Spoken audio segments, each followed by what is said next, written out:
So how did you all become a troupe? Well, I was in the South End late one Saturday evening, rehearsing a sketch. Yeah, that's it. I bumped into Tim. He was trying to sell bows from the trunk of a Pontiac. He almost got arrested by an undercover cop because he didn't have a vendor's license, but what he did have was a bag of Harari hashish with a street value of $6,000. We kept in touch over the years, and when he and Stacey went into business, well, they asked me to be a silent partner. That's actually how I met Stacey.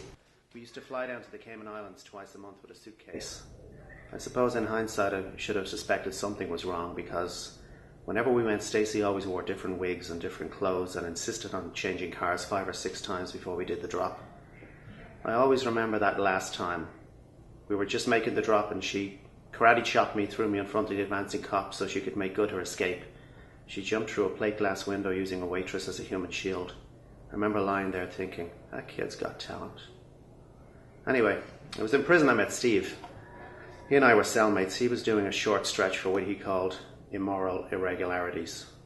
He tried to shank me that first day, but ended up slipping on a bar of soap and ended up nose deep in my navel in the showers.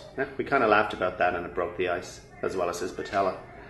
So when he got out of the infirmary a couple of weeks later, we started writing sketch and came up with the idea for a sketch troupe. Stacey would visit us in various different disguises and would often drop off a sketch. And when Steve and I were released, we decided to look up Tim. Tim had set himself up with a really cushy number in Boston.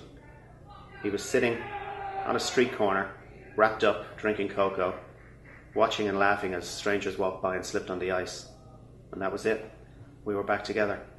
We haven't looked back since. Well, we did once in 1972, but what we saw scared the shit out of us.